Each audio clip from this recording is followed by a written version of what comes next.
ગુજરાત પ્રદેશ કોંગ્રેસના આદરણીય પ્રમુખ ભાઈ શ્રી અમિતભાઈ ચાવડા સાહેબ કચ્છમાં આપણી વચ્ચે આવેલા છે। કચ્છમાં આપ સૌ જાણો તે રીતે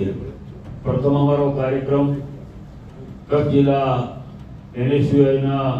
તેમજ કચ્છ જિલ્લા કોંગ્રેસના સંયુક્ત ઉપક્રમે વિદ્યાર્થીઓનો સરસ્વતી સન્માન કાર્યક્રમ હતો, જેમાં લગભગ 1500 જેટલા વિદ્યાર્થીઓએ આજે ભાગ લીધો,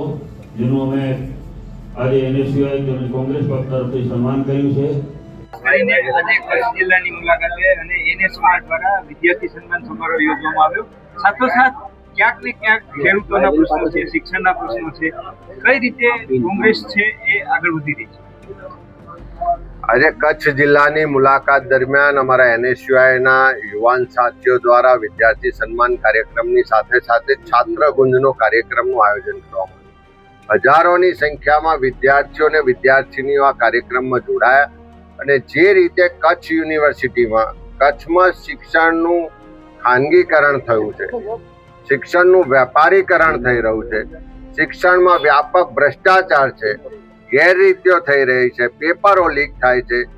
જે રીતે યુવાનોને પોતાનું ભવિષ્ય ધૂંધળું લાગે છે, એમના ભવિષ્ય સાથે ચેડા થઈ રહ્યા છે, એ બધાની સામે ખૂબ આક્રોશ સાથે યુવાનોએ આવનારા દિવસોમાં લડાઈ લડવાનો સંકલ્પ કર્યો છે। NSUIના નેતૃત્વમાં આખી શિક્ષણ વ્યવસ્થામાં જે ભ્રષ્ટાચાર છે, જે પરીક્ષા વ્યવસ્થા ફેલ થઈ ચૂકી છે, જે શિક્ષણ સંસ્થાઓનું ભગવાકરણ થયું છે, જે કચ્છ યુનિવર્સિટીમાં વ્યાપક રીતે ગેરરીતિઓ અને ભ્રષ્ટાચાર થાય છે, એના સામે લડાઈ લડવામાં આવશે। સાથે સાથે જિલ્લા કોંગ્રેસ સમિતિને અમારી કારોબારી બેઠકમાં પણ આખા જિલ્લાના અમારા આગેવાનો, ચૂંટાયેલા પ્રતિનિધિઓએ સાથે મળી અને નક્કી કર્યું છે, ઠરાવ પસાર કર્યો છે કે વરસાદ ખેંચાવાને કારણે કચ્છના અનેક વિસ્તારોમાં અછતની પરિસ્થિતિ ઊભી થઈ છે। પીવાના પાણીના પ્રશ્નો છે, ઘાસચારાની સમસ્યાઓ છે, રોજગારના પ્રશ્નો છે, તો સરકાર તાત્કાલિક અછત જાહેર કરે, એની માટેની રાહતો આપે, ઘાસચારો આપે અને સાથે આખા કચ્છમાં જે કાયદો વ્યવસ્થાની પરિસ્થિતિ કથળી, દારૂ ને ડ્રગ્સ ચારે બાજુ બેફામ રીતે વેચાય છે, હપ્તાખોરીને કારણે કોઈનો અંકુશ નથી રહ્યો, કરોડો રૂપિયાનો હપ્તો અહીંયાથી દારૂ ને ડ્રગ્સમાંથી દર મહિને અહીંના પોલીસ તંત્રથી લઈને ગાંધીનગર મુખ્યમંત્રી અને હોમ મિનિસ્ટરના કાર્યાલય સુધી પહોંચે કે દારૂ ડ્રગ્સને નાબૂદ કરવા માટે અમારા મહિલા કોંગ્રેસના નેતૃત્વમાં લડાઈ લડવાનો પણ ઠરાવ પસાર કરવામાં આવે છે। સાથે સાથે અનેક વિસ્તારોમાં જે રીતે નર્મદાનું પાણી પહોંચવું જોઈએ, એ પીવાનું પાણી, સિંચાઈનું પાણી નથી મળતું, પણ બીજી બાજુ ઉદ્યોગપતિઓને જોઈએ એટલું પાણી મળે છે। આ જે નર્મદા યોજનામાં કેનાલના અને બાકીના પ્રશ્નો માટે પણ લડાઈ લડવાનો એક ઠરાવ પસાર કરવામાં આવ્યો છે। ખાસ કરીને આખા કચ્છમાં જે રીતે ખેડૂતોના ખેતરમાં વીજ પોલ જબરજસ્તીથી નાખવામાં આવે છે, એને પૂરતું વળતર નથી મળતું, કંપનીઓના લાભાર્થે આખી સરકારને પોલીસ ઉતરી પડે છે, એ ખેડૂતોના હક માટે, એના અધિકાર માટે, એના ન્યાય માટે લડાઈ લડવાનો પણ સંકલ્પ કર્યો છે, એના માટે પણ ઠરાવ પ્રસારિત કર્યો છે। સાથે સાથે આખા કચ્છમાં જે ભાજપના નેતૃત્વમાં ભાજપના નેતાઓ સંચાલિત સહકારી સંસ્થાઓ છે, ખાસ કરીને દૂધ સંઘ છે, એમાં મોટા પ્રમાણમાં ભ્રષ્ટાચાર છે, એમાં પશુપાલકોને એના જે ઉત્પાદન છે દૂધનો પૂરતો ભાવ નથી મળતો, બોનસ નથી મળતું, એ પ્રજાના પશુપાલકોના સભાસદોના પૈસા બેફામ રીતે એમના કાર્યક્રમોમાં વાપરવામાં આવે છે, એની સામે પણ ખૂબ આક્રોશ છે, એની સામે પણ આંદોલનનો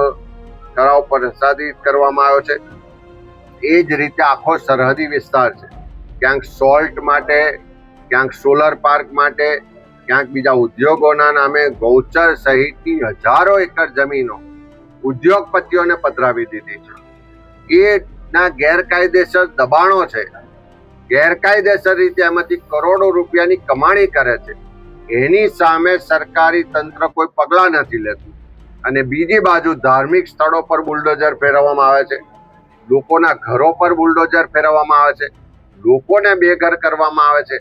આ સરકારની બેધારી ને બે મોડાની નીતિ જે છે, એની સામે પણ જેને જેને અન્યાય થાય છે એનો અવાજ બનવાનું કામ કોંગ્રેસ પાર્ટી કરશે અને અધિકાર માટે લડવાની વાત પણ કરીશું. અને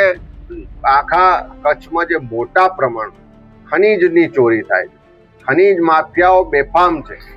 ખુલ્લેઆમ કહી રહ્યા છે કે અમારા ભાગીદાર ભાજપના નેતાઓ છે, ખુલ્લેઆમ ખનીજ માફિયાઓ કહી રહ્યા છે કે અમારો હપ્તો તો છે ગાંધીનગર મુખ્યમંત્રી કાર્યાલયમાં જાય છે, કોઈ અમારો વાડ પણ વાંકો નહીં કરી શકે. એ ખનન થાય છે, પ્રજાના જે સંપત્તિ છે, આ રાજ્યની સંપત્તિ છે, એની ચોરી છે.